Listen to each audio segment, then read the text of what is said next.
Hi, this is Mike of BayAreaGuitarRepair.com and Sound Service.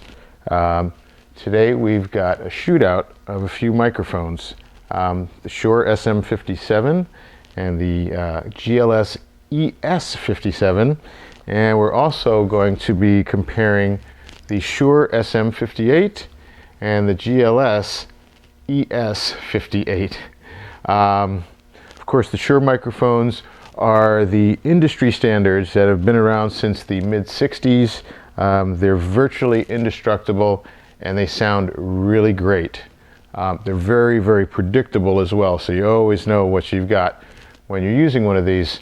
I happen to use them all the time, and of note is the fact that Bono, who can afford to use, of U2 fame, who can afford to use any microphone in the world, chooses to use an SM-58 in the studio. That's enough out of me. Why don't we take a look at the recordings we did, give a listen, and you can see for yourself. Hello. We're back here with the waveforms for the 57 mics. Up top here we've got the GLS, and down on the bottom we've got the Shure SM-57. Just a little bit of background. The placement, the mic preamps, everything was exactly the same when we recorded both of these. As you can see, the GLS has got a higher output. On playback, I've raised up the volume a little bit on the Shure so that they would be fairly even and your ear wouldn't be tricked into thinking the louder one was better. Let's see here. We're going to pull up the spectrum analysis and take a look and see what that has to say. Alrighty, so we're back now, and I've pulled up our spectrum analyzer software. Well, actually it's a plug-in within Pro Tools, and we're going to look at the GLS 57. Now, the orange lines there are the peaks, and the yellow is kind of what's currently going on frequency-wise. They pretty much mirror each other. It's just a matter of amplitude, with the orange representing the loudest part. I think that's probably pretty good for the GLS. Now let's take a look at the Shure, and we'll clear that. Let's start from 0, and you can see right away, amplitude wise or volume wise, certainly lower output. Now what we do have though is a smoother frequency response in the high end, and there's definitely a little bit of a presence boost around 4K on the GLS, and that's something that you can hear, and it's up to you whether that's a good thing or a bad thing. That should do it for the SM-57. So unlike the previous shootout between the 57s, there is essentially no difference in output between the two 58s.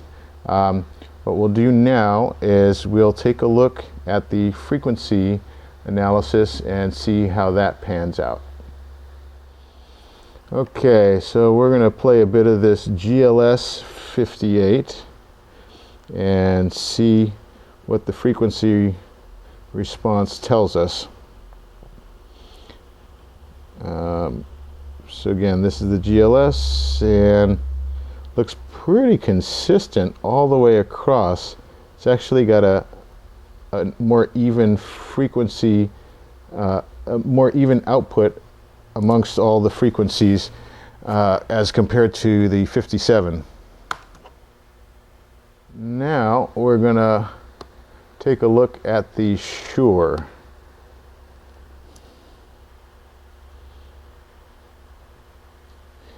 Now, actually, initially this looks a little more jagged in terms of, peaks and valleys with regard to frequency response. It's also got a fairly sharp drop at around 42K.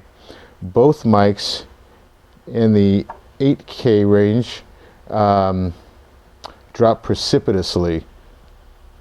Let's see here, and excuse me, that was 45 hertz, not 4K. Hello again. Well, to conclude our little shootout here between the GLS 57 and 58 and the Shure SM-57 and 58. Boy, my impression is that the competitors, the new kids on the block, are pretty darn good. The Shures performed exactly the way that we expected them to. That's why they've been the industry standard for several decades now. You can totally rely on them.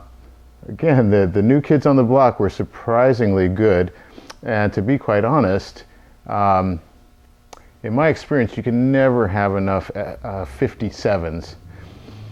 They are pretty much versatile and always needed. Being able to buy 3 of them for $100 is a bargain, and there's no compromise in fidelity that I can tell.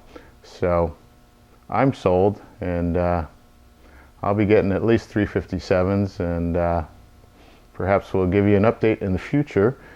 Please check back on the website, because we're going to be putting up some new media and just interesting stuff to check out that you'll hopefully find of interest. Thanks for watching.